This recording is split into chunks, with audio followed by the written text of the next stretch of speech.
Praise lord. ದೇವರ ಪರಿಶುದ್ಧ ನಮಗೆ ಸ್ತೋತ್ರವಾಗಲಿ. ದೇವರು ಕೊಟ್ಟಂತೆ ಸಮಯಕ್ಕಾಗಿ ನಾನು ದೇವರಿಗೆ ಸ್ತೋತ್ರವನ್ನು ಸಲ್ಲಿಸ್ತಾ ಇದ್ದೇನೆ. ಎಲ್ಲರೂ ಈ ಹೌಸ್ ಆಫ್ ಗಾಡ್ ನಿರೀಕ್ಷೆ ನೋಡಿ ಕಾರ್ಯಕ್ರಮಕ್ಕೆ ನಿಮ್ಮೆಲ್ಲರನ್ನು ಆತ್ಮಿಕವಾಗಿ ನಾನು ಬರಮಾಡಿಕೊಳ್ತಾ ಇದ್ದೇನೆ. ಈ ದಿನದ ದೇವರ ವಾಕ್ಯ ಯೆರೆಮೀಯ 31ನೇ ಅಧ್ಯಾಯ ಅದರ 3ನೇ ವಚನ. ಈ ವಚನವು ಹೀಗೆ ಹೇಳುತ್ತೆ, ನಾನು ನಿನ್ನನ್ನು ಪ್ರೀತಿಸಿರುವುದು ಶಾಶ್ವತ ಪ್ರೇಮದಿಂದಲೇ, ಆದ ಕಾರಣ ನಿನ್ನನ್ನು ಮಮತೆಯಿಂದ ಸೆಳೆದುಕೊಂಡಿದ್ದೇನೆ. ಹಾಲೆಲ್ಲೂಯ. ಪ್ರಿಯರೇ, ಈ ವಾಕ್ಯದಲ್ಲಿ ನಾವು ನೋಡುವುದಾದರೆ ಕರ್ತನಾದ ದೇವರು ಯೇಸು ಸ್ವಾಮಿ ನಮ್ಮನ್ನು ಎಷ್ಟು ಹೆಚ್ಚಾಗಿ ಪ್ರೀತಿ ಮಾಡುತ್ತಾನೆ ಎಂಬುದಾಗಿ ಈ ವಾಕ್ಯದಲ್ಲಿ ಬರೆದಿರುವುದನ್ನು ನಾವು ನೋಡ್ತಾ ಇದ್ದೇವೆ. ಆತನ ಪ್ರೀತಿ ಅದು ಕ್ಷಣಿಕದ ಪ್ರೀತಿ ಅಲ್ಲ ಪ್ರಿಯರೇ. ಆತನ ಪ್ರೀತಿ ಹಾಗೆ ಬಂದು ಹಾಗೆ ಹೋಗುವಂಥದ್ದು ಅಲ್ಲ ಪ್ರಿಯರೇ. ಆತನ ಪ್ರೀತಿ ಅದು ಶಾಶ್ವತವಾದಂಥ ಪ್ರೀತಿಯಾಗಿದೆ. ಅಂದರೆ ಆತನು ಮನುಷ್ಯರ ಮೇಲೆ, ನಮ್ಮ ಮೇಲೆ ಹೆಚ್ಚಾಗಿ ಆತನ ಪ್ರೀತಿಯನ್ನು ಇಟ್ಟಿರುವುದನ್ನು ನಾವು ನೋಡ್ತೇವೆ. ಪ್ರತಿಯೊಂದು ಸಂದರ್ಭಗಳಲ್ಲಿ ಆಗಿರ್ಬೋದು, ಕಷ್ಟಗಳಲ್ಲಿ, ದುಃಖಗಳಲ್ಲಿ, ನಾವು ಹಾದು ಹೋಗುವಂಥ ಪರಿಸ್ಥಿತಿಗಳಲ್ಲಿ ನಾವು ನೋಡೋದಾದರೆ ಆತನು ನಮ್ಮನ್ನು ಹೇರಳವಾಗಿ ಪ್ರೀತಿಸಿ ನಮ್ಮೆಲ್ಲ ಪರಿಸ್ಥಿತಿಗಳಲ್ಲಿ ನಮ್ಮ ಕೂಡವೇ ಇದ್ದು ಆತನು ನಮ್ಮನ್ನು ನಡೆಸುವ ಆತನಾಗಿದ್ದಾನೆ.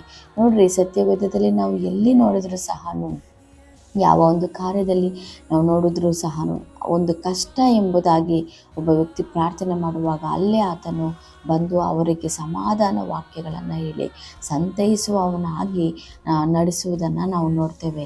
ಅದೇ ರೀತಿ ದೇವರು ನಿಮ್ಮನ್ನು ಸಹ ಆತನು ಪ್ರೀತಿಸುವ ಆತನಾಗಿದ್ದಾನೆ.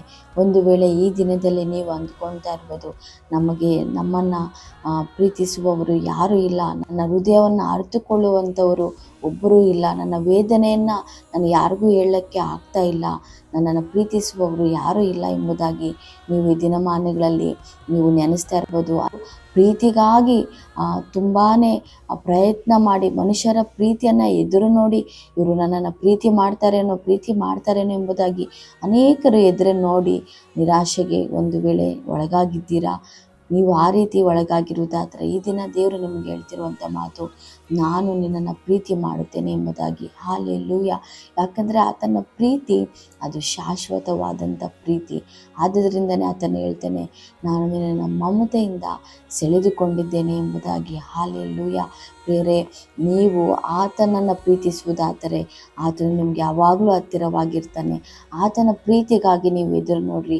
ಮನುಷ್ಯರ ಪ್ರೀತಿಯನ್ನು ಎದುರು ನೋಡೋದಕ್ಕಿಂತಲೂ ಹೆಚ್ಚಾಗಿ ನೀವು ದೇವರ ಪ್ರೀತಿಯನ್ನು ಎದುರು ನೋಡುವಾಗ ಆತನು ನಿಮ್ಮನ್ನು ಹೆಚ್ಚಾಗಿ ಪ್ರೀತಿಸಿ ಆತನ ಮಮತೆಯಿಂದ ನಿಮ್ಮನ್ನು ನಡೆಸುವಾತನಾಗಿದ್ದಾನೆ. ಜನರ ಪ್ರೀತಿಗಾಗಿ ನೀವು ಎದುರು ನೋಡಿ ನೀವು ಬೇಸತ್ತು ಹೋಗಿದ್ದೀರಾ, ಮನನೊಂದು ಹೋಗಿದ್ದೀರಾ, ಕಣ್ಣೀರು ಸುರಿಸ್ತಾ ಇದ್ದೀರಾ. ನೀವು ಹಾದು ಹೋಗುವಂಥ ಪರಿಸ್ಥಿತಿಗಳನ್ನು ಆತನು ಬಲ್ಲಾತನಾಗಿದ್ದಾನೆ. ಈ ಮನುಷ್ಯನನ್ನು ನಾನು ಎಷ್ಟೋ ಹೆಚ್ಚಾಗಿ ನಾನು ಪ್ರೀತಿ ಮಾಡಿದೆ, ಅವರಿಗೆ ನಾನು ಎಷ್ಟೋ ಹೆಚ್ಚಾಗಿ ನಾನು ಕರುಣೆ ತೋರಿಸಿದೆ, ದಯೆ ತೋರಿಸಿದೆ, ಎಷ್ಟೋ ಸಹಾಯವನ್ನು ನಾನು ಮಾಡಿದ್ದೆ, ಎಷ್ಟು ನನ್ನ ಕೈಯಲ್ಲಾಗುತ್ತೋ ಅಷ್ಟು ನಾನು ಹೆಚ್ಚಾಗಿ ನಾನು ಇವರನ್ನು ಪ್ರೀತಿ ಮಾಡಿದೆ. ಆದರೆ ಈ ಮನುಷ್ಯನಲ್ಲಿ ನನ್ನ ಮೇಲೆ ಯಾವುದೇ ಒಂದು ಪ್ರೀತಿ ಇಲ್ಲವಲ್ಲ ಎಂಬುದಾಗಿ ನೀವು ಈ ದಿನದಲ್ಲಿ ಕೊರಗ್ತಾ ಇದ್ದೀರಾ. ಒಂದು ವೇಳೆ ನೀವು ಆ ರೀತಿ ಇರುವುದಾದರೆ ನೀವು ಕರ್ತನ ಬಳಿ ಬನ್ನಿರಿ. ಆತನು ನಿಮ್ಮನ್ನು ಅಪ್ಪಿಕೊಂಡು, ಆತನು ನಿಮ್ಮನ್ನು ಮುದ್ದಿಟ್ಟು, ಆತನು ನಿಮ್ಮನ್ನು ಪ್ರೀತಿಸಿ ಪ್ರೇಮದಿಂದ ಆತನು ನಿಮ್ಮನ್ನು ನಡೆಸುವಾತನಾಗಿದ್ದಾನೆ. ಆತನ ಪ್ರೀತಿಗೆ ಹತ್ತಿರವಾಗಿರಿ. ಜನರ ಪ್ರೀತಿಗಿಂತಲೂ ಆತನ ಪ್ರೀತಿಗೆ ಹೆಚ್ಚಾಗಿ ನೀವು ಪ್ರಾಧಾನ್ಯತೆ ಕೊಡುವುದಾದರೆ ಆತನ ಕೈ ಯಾವಾಗಲೂ ನಿಮ್ಮನ್ನು ಕರೆಯುವಂಥದ್ದೇ ಆಗಿದೆ ಪ್ರಿಯರೇ. ನಜರೇತಿನ ಯೇಸು ಸ್ವಾಮಿಯನ್ನು ನೀವು ನಂಬ್ರಿ. ಆತನು ನಿಮ್ಮನ್ನು ಪ್ರೀತಿಸುವಾತನಾಗಿದ್ದಾನೆ, ನಿಮ್ಮನ್ನು ನಡೆಸುವಾತನಾಗಿದ್ದಾನೆ. ನಿಮ್ಮ ಹೃದಯದಲ್ಲಿ ಇರುವಂಥ ಆ ಪ್ರೀತಿಯ ಸ್ಥಾನಕ್ಕೆ ಬೇರೆ ವ್ಯಕ್ತಿಗೆಲ್ಲ ನೀವು ಕೊಡಬೇಕಾಗಿರುವಂಥದ್ದು ಜಾಗ, ಆದರೆ ದೇವರಿಗೆ ನೀವು ಜಾಗ ಕೊಟ್ಟು ನೋಡ್ರಿ. ನಿಮ್ಮ ಹೃದಯದಲ್ಲಿ ನೀವು ದೇವರಿಗೆ ಜಾಗ ಕೊಡುವುದಾದರೆ ಆತನು ನಿಮ್ಮನ್ನು ಪ್ರೀತಿಸಿ ಸಂತೈಸಿ ಸಮಾಧಾನ ಮಾಡಿ ಕರುಣೆಯಿಂದ ಆತನು ನಡೆಸುವಾತನಾಗಿದ್ದಾನೆ. ನಾವು ಕೊನೆಯದಾಗಿ ಪ್ರಾರ್ಥನೆ ಮಾಡಿ ಮುಕ್ತಾಯ ಮಾಡಿಕೊಳ್ಳೋಣ. ಸ್ತೋತ್ರ ದೇವರೇ, ಪರಿಶುದ್ಧನಾದ ದೇವರೇ, ಸಮಯವನ್ನು ಕೊಟ್ಟಿದ್ದಕ್ಕಾಗಿ ಸ್ತೋತ್ರವಾಗಲಿ ರಾಜನೇ.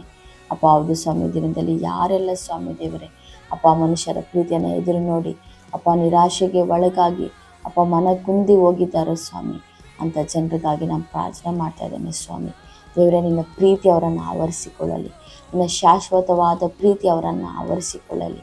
ಹೌದು ಸ್ವಾಮಿ ದೇವರೇ, ನೀವು ನಮ್ಮನ್ನು ಪ್ರೀತಿಸುವ ದೇವರಾಗಿದ್ದೀರಿ, ಸಂತೈಸುವ ದೇವರಾಗಿದ್ದೀರಿ, ಸಮಾಧಾನ ಕೊಡುವ ದೇವರಾಗಿದ್ದೀರಿ ಸ್ವಾಮಿ.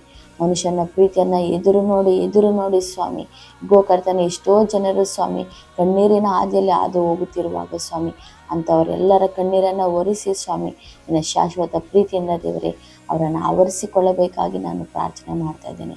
ದೇವ, ನೀವು ಹಾಗೆ ಮಾಡಿರುವುದಕ್ಕಾಗಿ ಸ್ತೋತ್ರ. ನಜರೇತಿನ ಯೇಸುವಿನ ನಿನ್ನ ಅಧಿಕಾರಗಳ ನಾಮದಲ್ಲಿ ಪ್ರಾರ್ಥಿಸಿ ಬೇಡಿ ಹೋಗಿದ್ದೇವೆ ತಂದೆ, ಆಮೇಲೆ. ಪ್ರೇಸ್ ದ ಲಾರ್ಡ್ ಪ್ರಿಯರೇ, ಈ ಒಂದು ವಾಕ್ಯ ಸಂದೇಶವು ಪ್ರತಿಯೊಬ್ಬರಿಗೆ ತಲುಪುವ ಹಾಗೆ ನೀವು ಇದನ್ನು ಶೇರ್ ಮಾಡಿರಿ, ಲೈಕ್ ಮಾಡಿರಿ ಆ್ಯಂಡ್ ಸಬ್ಸ್ಕ್ರೈಬ್ ಮಾಡಿರಿ. ನೀವು ಮಾಡ್ತಿರುವಂಥ ಎಲ್ಲ ಎನ್ಕರೇಜ್ಗಾಗಿ ನಾನು ನಿಮಗೆ ವಂದನೆಗಳನ್ನು ನಾನು ತಿಳಿಸ್ತಾ ಇದ್ದೇನೆ. ದೇವರು ನಿಮ್ಮನ್ನು ಹೆಚ್ಚಾಗಿ ಆಶೀರ್ವಾದ ಮಾಡಲಿ. Thank you and praise the lord.